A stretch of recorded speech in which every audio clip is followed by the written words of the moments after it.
Better. Okay, well, this is our maiden voyage, so to speak, in the great room.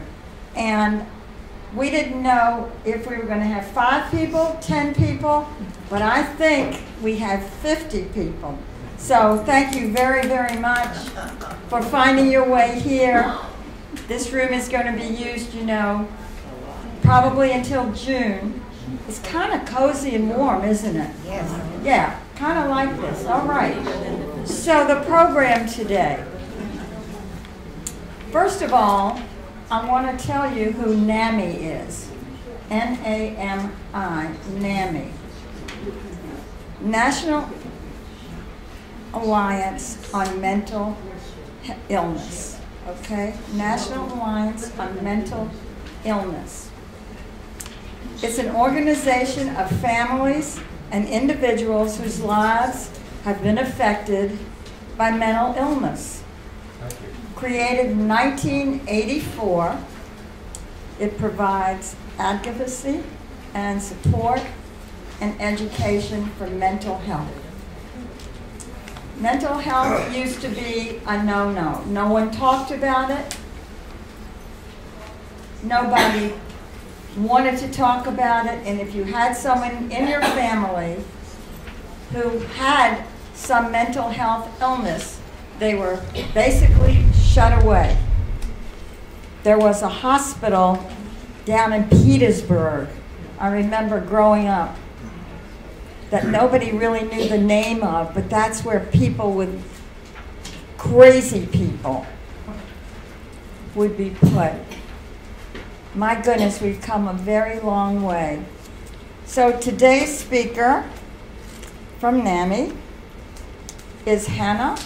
Hannah is with us today, a young woman who knows a lot about this subject. She is the program and outreach manager. She is a Richmond local person who graduated from Virginia Tech in 2021 with a BA in philosophy and a BS in criminology and a BS in sociology. She's too young to have all these degrees. In her free time, I don't know how she has any free time, but in her free time, she spends her free time with her husband, Ross, and her emotional support dog, Renegade, who I thought we were going to have the pleasure of meeting today, but no. She is an avid reader and loves to explore new hobbies. And I think she's going to give us a window into mental health today. Okay, Hannah.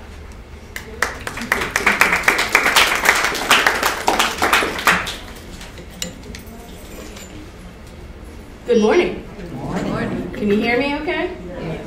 Can everybody see the screen okay? Yep. We good? Should I move this way? No, just Okay. All right, so thank you for the introduction. We're going to get into mental health for seniors. So if you have questions, we can have a spot at the end for questions. So some topics that we're going to be covering. We're going to talk about NAMI and our resources, a little bit about what we do. We're going to learn about the difference between mental health and mental illness. We're going to talk a little bit about neurodegenerative conditions and how they're different from mental health conditions. We're going to talk about stigma, what that means, how it presents itself. We're going to talk about noticing the signs of mental illness, the road to recovery, some mental health resources, and the bottom line. What should we take away from this presentation today? So first about NAMI and our resources, which we already learned a little bit about, but we'll go over a little bit more. I'm going to move. I feel like y'all can't see. So we are the National Alliance on Mental Illness. We're a grassroots mental health organization. We are present in all 50 states with local affiliates, so we have different chapters in different areas of the states. So we have different courses, we have different presentations, and we have different support groups. So we kind of work from different angles. We give a lot of education, we help family members, and then we also help people who are struggling with their own mental illnesses. So we are a 3-tiered organization. We have a national level, a state level, and a local level. So at the state level, that's where a lot of our programs are developed. All of the information comes from them. They do a lot of research, so a lot of figuring out statistics and some of those important things. We then have our state level. So for Virginia, we have NAMI Virginia. They do a lot of advocacy. So actually right now, they are advocating for mental health and mental health legislation today at Capitol Hill. Then we have NAMI Central Virginia, which is me. So we are located in Richmond. Like I said, we have a few support groups. We have presentations like what we're doing today. And then we have courses for people to learn about mental health. So if you can see that star in the middle, that's where NAMI Virginia is located. So NAMI, the state office, is located in Central Virginia. And then the orange part that you see is NAMI Central Virginia. So we go from Powhatan down to Dinwiddie, Petersburg, Richmond, Glen Allen. We are a big area. And then we have other affiliates around the state as well. So in order to find your local NAMI, which is me, you can go online, you can find our resources. We have resource booklets where you can learn about mental illnesses, but we also have, in those resource booklets, we have resources for transportation, we have resources for those who need legal help. Basically, we compiled a list of everything that we thought was necessary. There's food insecurity help there too. So a little bit about our programs. I already mentioned that we have mental health support groups. So we have family support groups, and those are for individuals who are caring for family members or loved ones who have a mental health condition, because that can be really hard. So making sure that our family members get support too is important. Then we have connection support groups, and that's for peers, individuals who have a lived condition, where they can get some resources for coping skills, and just feel some support from other people who are going through the same thing. And then we have specific support groups. So those are ones that are geared towards a specific group of people. So we have a connection support group for young adults that's based out of VCU. So individuals under the age of 30 can go to that one specifically. And then we have one for parents of youth. So that one meets every month as well. And then we have community presentations. We have Ending the Silence, which is a community presentation geared towards middle school and high school students, Ending the Silence about mental health, and Ending the Silence specifically about suicide and suicide risk. We also have one for Ending the Silence that is for parents and one for teachers, so they can also learn what their students are learning in the classroom. We have In Our Own Voice. So we have individuals with lived conditions who are volunteers for our organization. They go to jails, they go to hospitals, they go to juvenile detention centers, and they tell their story of mental health. They tell their story of recovery, and they share hope. So that's a point of connection for somebody who might be struggling. Then we have Mental Health 101. So we're doing that today. We have Mental Health 101 for seniors, for managers, and just general population. And we also have Hope Renewed. Hope Renewed is a faith-based presentation that shows the connectivity between faith and mental health. We also have courses. So these are classes that are free to the public. We have Family to Family, so learning how to care for your loved one who has a mental health condition.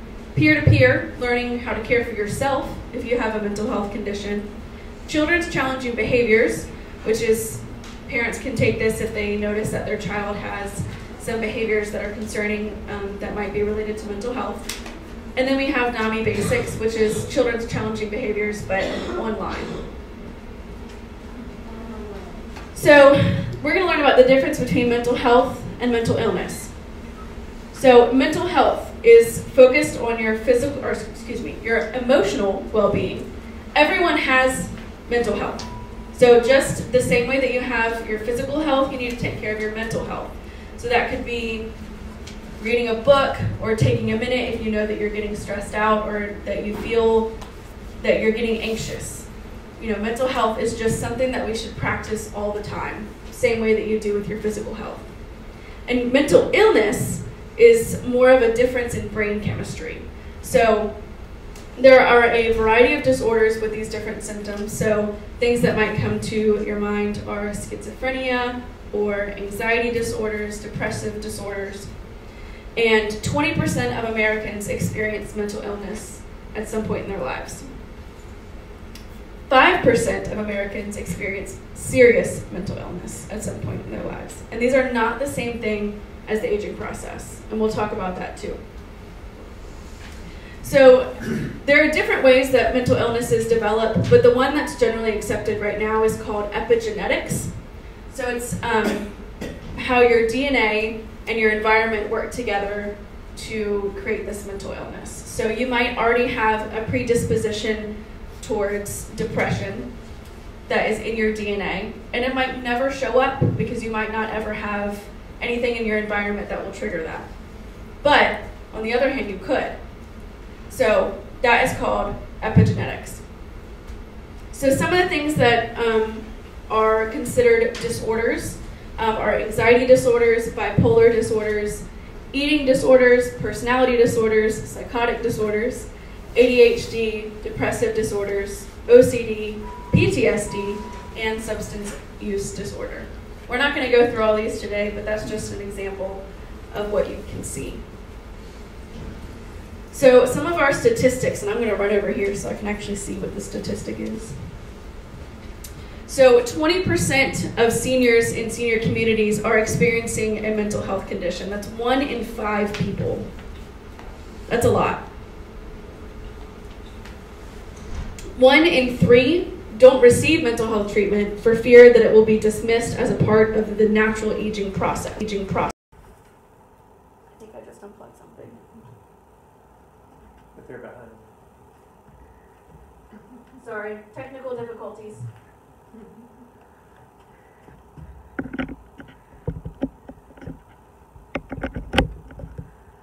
I hope that worked. Okay. 3% do not receive mental health treatment services that they need. So mental illnesses are a risk for seniors regardless of your history. If you've never experienced depression in your life, you can still experience it now. A lot of people don't realize that because they say, well, I never had it when I was in my 30s. Why would it matter now? It can come up at any point in your life. It doesn't matter.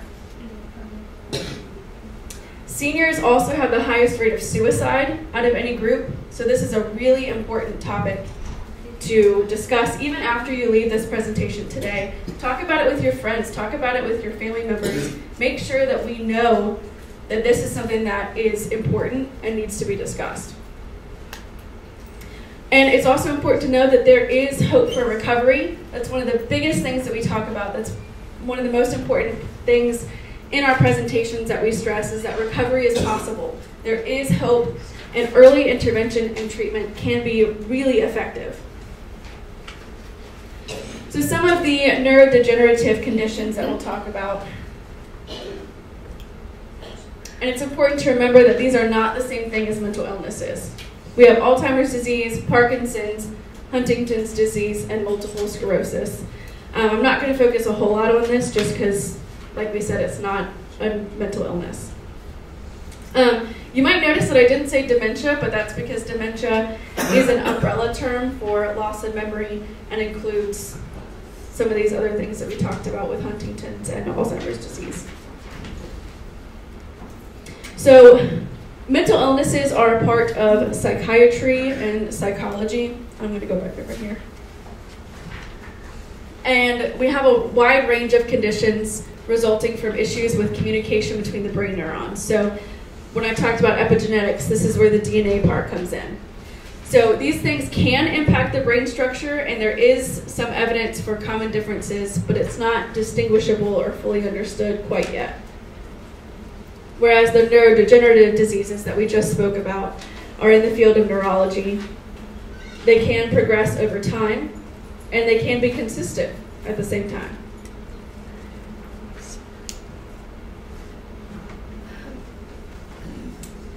Mental illnesses affect 1 in 5 people, and neurodegenerative diseases affect 1 in 6 people. So your mental illnesses are best treated by a combination of your psychiatrist or a psychologist team and a general practitioner. Sometimes this can include things like talk therapy, but it can also include group therapy or medications as well. And then your neurodegenerative diseases are best treated by a combination of neurologists, occupational therapists, and general practitioners. So even the treatment team is different. So it's also important while we're learning about this to talk about stigma. And I think that we all experience stigma and we kind of generally know what it is, but it's hard to kind of put your thumb on it. So we have some different types. We have a public stigma and a personal stigma. So a public stigma can be what general society says about a certain type of person. So for example, we have the idea that people with mental illnesses are dangerous. So that can lead to a prejudice. So because we think that people with mental illnesses are dangerous, we can become afraid of that. And as a result, we'll avoid people who have these mental illnesses. So your personal stigma is a negative belief about yourself. So I could think that me seeking therapy for my depression makes me weak. And because of that, I'm going to avoid going to therapy and I'm going to avoid seeking treatment when that's really the best thing for me. It's important to talk about stigma because we need to know how to get rid of it, because it's not a good thing in society. It's not helpful at all. So it's important to notice some facts and generalizations. So if you notice that someone has said something that doesn't seem quite right, or it seems like it might be something that's stigmatizing, we should say, I'm not sure that that's true. Maybe I can do some research and I'll let you know what I can find out. So if someone says, well, people with mental illnesses are all dangerous, you can say, I don't know if that's right. Let me do some research and get back to you on that. And then you can correct that way of thinking. Don't be afraid to speak up, because like we said, this is important to get rid of. And to be conscious of your language. So our weather in Virginia can be 50 degrees yesterday and 14 degrees today, as we've seen. So instead of saying that the weather is bipolar, we could say the weather is hot and cold, the weather is all over the place, but using the term bipolar puts that stigma back onto a person who's struggling with bipolar disorder. So just changing even simple things in your language like that can be really impactful. The second thing you can do is to do your research. So take the time and do some research with NAMI or the American Psychological Association or Psychiatric Association. And you can check a different source if you think, maybe NAMI doesn't really know what they're talking about. You can fact check us. Go to somewhere else, make sure that we're aligned with other people. And then confront the stigma. So you've already addressed it. Someone said, people with mental illnesses are violent. You said, I don't know. Let me get some research and come back to you. Now you come back to that person and say, look, I realized that mental health or people struggling with their mental health and mental illnesses are actually more likely to be victims rather than perpetrators of a crime. And it's important to talk openly about mental health and mental illness and encourage equality between your physical and your mental health. So like we talked about in the very beginning, these things didn't used to be talked about. Even when I was a kid, we didn't talk about it. When I was in high school, we didn't talk about it. And at this point, we know that it's important. We've seen the data, we've seen the statistics to know that when you talk about it, it's better. So, like we said, some common stigmas, people with mental illnesses are violent. We already addressed that one. Only 3 to 5% of violent acts are by those who are living with a serious mental illness. Another common stigma is it's all in their head, mental illness is a choice.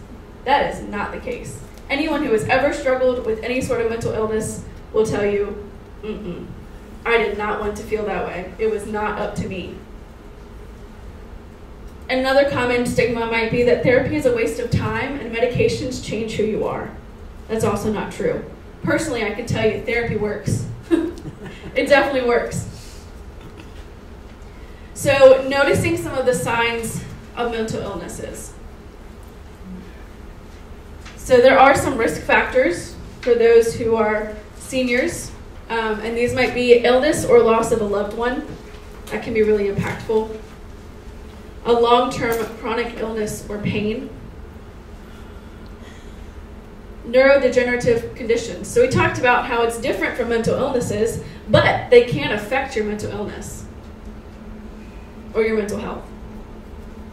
A physical disability or loss of mobility. Medication interactions can change some of these things too. Social isolation and loneliness can definitely lead to some mental illness. And loss in general. Relationships, job loss, income, loss of your independence or loss of movement, and a change in your living arrangements. That can be really big. So some signs of poor mental health. If you see that someone is sad or withdrawn for more than 2 weeks, that 2 weeks is important. In the Diagnostic and Statistical Manual, they talk about 2 weeks specifically. If someone is displaying extreme mood swings, so if they're really angry 1 minute and then they're totally fine, and then they're sad.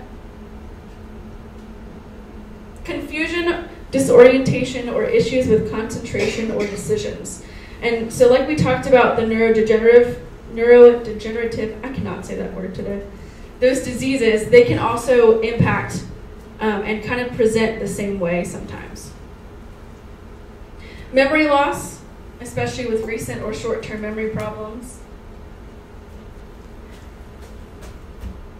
A decrease or an increase in appetite. So sometimes with depression, you don't feel like getting out of bed, you don't feel like eating, and that can be an indication of that. And then social withdrawal or loss of interest in beloved things. So some signs of suicide risk. Like we said, seniors are of greatest risk for suicide, so this is important to pay attention to as well. If people are increasing or abusing alcohol, drugs, or other prescription medications. The recent death of a loved one, especially a spouse, can really, really, really make an impact on your mental health. Your lack of interest in future plans or something that you would usually enjoy planning. If you don't feel like going to lunch with your friends anymore, maybe you should check on that person. Giving away their prized possessions or their personal items is a key indicator as well.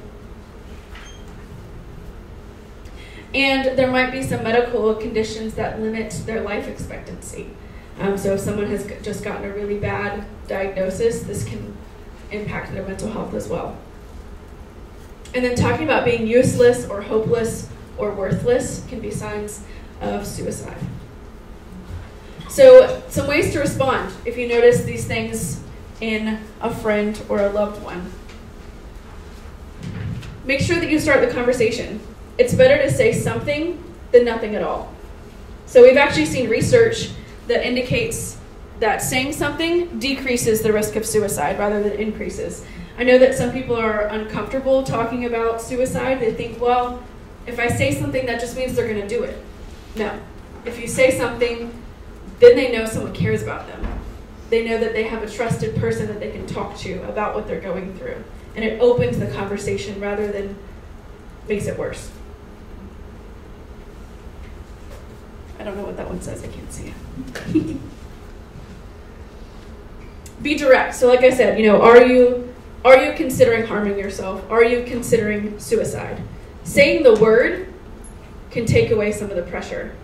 And let them know some of the warning signs that you've learned about today and that you've seen it in them. That lets them know also that you're paying attention and that you care. So you can also suggest some resources. So like we talked about our NAMI support groups. We talked about the peer and the family support groups. We offer them virtually and in person. So if the person you know who's struggling, if they can't drive, if they have a lowered mobility, we have our online groups that you can attend to. So there's also some agencies on aging, so there's senior resources to help. I'm sure that Cedarfield has resources as well. And Psychology Today, the website, you can find a therapist there. They're actually really good. You can filter it by your age, you can filter it by what you're experiencing, you can filter it by language they speak, you can filter it by religious preference. It's really a helpful resource. And then regular doctor's appointments are also helpful. There's some different websites you can go for that. And then offer some help and company. Sometimes the best thing you can do is just to be there for the person. Like I said before, if you notice and you say, hey, I noticed that you've been not eating well, you haven't been coming to lunch with us, you haven't been sociable. If you say those things, you can be there. They know that you care. And finding ways. You can ask that person, hey, is there a way that I can help you out? I see that you're struggling. What do you need from me? Do you just need me to sit there? I can help you. And then be available to listen and listen well. Sometimes they don't want you to offer solutions. They just want someone to listen. And then celebrate their efforts to reduce harm. This is important too. This is a good step in recovery. If someone starts coming to lunches, encourage them. Say, hey, it's been awesome to see you. I'm so glad you're here. And then keep inviting them to things, even if they say no. A lot of times it takes someone a few times to being asked to lunch or a movie or whatever it is, and they say no again and again and again. Don't lose heart. Don't lose heart. Keep inviting them. And then the road to recovery. So regular doctor's appointments with your primary care and your general practitioner are important to keep those up. It's important to advocate for yourself for a proper diagnosis and to get a second opinion. It's also important to develop a routine that you can stick to. So my emotional support dog, Renegade, was mentioned. He's super helpful to me because guess what? He can't feed himself. He can't go outside by himself, so I have to get off the couch and go feed him. Or he needs play, or he needs love. So he helped me to stick to that routine. So find something for yourself that you can stick to a routine, stick to a structure, and try to make yourself be there, even if it's difficult. So incorporate specialists into your treatment plan. So use your therapist, your psychiatrist. Those are important resources. Focus on getting the right amount of sleep, eating well, and exercising. I don't know about you guys, but I love my sleep. But too much sleep is also a thing.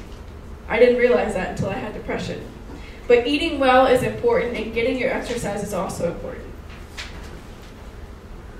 And then make sure that you're gathering resources or sources of support and strength around you for resources and hope. So that can be friends, family members. Sometimes that can be NAMI, a support group, someone who knows what you're going through. And then some resources. There are senior-specific resources that we have listed here.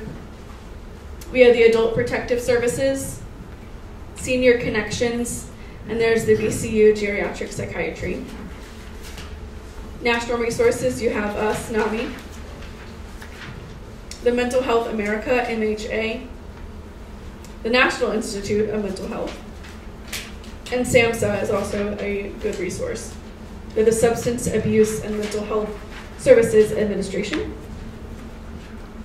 Your local resources, you have us, again, NAMI Central Virginia, with your support groups, your presentations, and your classes. You have RBHA, which is the Richmond Behavioral Health Authority. DBHDS, the Virginia Department of Behavioral Health and Developmental Services. And Mental Health America of Virginia. So what's the bottom line? What do we need to take away from today? Mental health matters just as much as your physical health. So you go to a doctor for your physical health. Why shouldn't we go to a doctor for our mental health? It's just as important. Mental health issues are not a normal part of aging. So recovery is possible. In other words, it's possible to get to a stable place in your mental health, and that's important. And there's no such thing as being sick enough. You shouldn't wait till you're at the point where there is no hope. Mental illnesses can be related to crises, big or small. It could just be that you notice that you don't have the motivation. You don't have the motivation to go places, to do anything, and that could seem small to you. No, that's important. You need to make sure that you're getting the help you need. And then it's important to realize that resources are available to you no matter where you are in your journey. You may be well down the road of recovery, but we still have resources for you and support. And that's it. Do we have any questions? Yes, ma'am. I just want to add two things. One is suicide. It's not coming through. Hello. Okay. Suicide in senior citizens, as you mentioned, is a real problem. And one of the greatest problems about suicide is guns in the home. Please, if you know someone who has a gun in their home, whether they're suicidal or not, make sure they lock it up. It is also true that the greatest cause of death for children between the ages of 2 and 15 is guns in the home. Please, everybody, tell your children, tell your grandchildren to put their guns away. If they feel they need to have a gun, put it someplace safe and take the bullets out. I think that's the most important thing I have to say. There's something else, but I can't remember what it was. I also wanted to mention that at NAMI, we are not psychiatrists or psychologists or counselors. We are a mental health organization, but we're a nonprofit organization. I don't have mental health credentials. This is just something I'm very passionate about, and that's true of everybody who's on staff at NAMI Central Virginia. Do we have any other questions? Well, thank you for your time. I hope that you have gained some good and useful information. If you would like to get in contact with me, can they go through you? Sure, I have the numbers. I do have a comment. Yes. I do have a comment. I had a lot of anxiety many years ago, and my doctor put me on a prescription. And then I started feeling better. Now, you all have to know my husband's a pharmacist. And I said, I think I'm going to get off of this. I'm tired of taking it. And he said to me, if you had diabetes or you had some other physical illness, you wouldn't stop taking your medicine. So if you are on something, please don't just stop taking it. It's so important. Talk to your doctor first. That's a really good point. Thank you. Anyone else? Thank you all for your time today. Thank you, Hannah, so much for being here. And thank you all for finding your way to the great room. We'll see you again at the next program, be it a focus program or whatever's coming up next. There's a lot of stuff going to happen here, also going to happen in the Prima room. So please, just because we're in a different location, please find your way to our programming. It's important for your mental health. Thank you very much.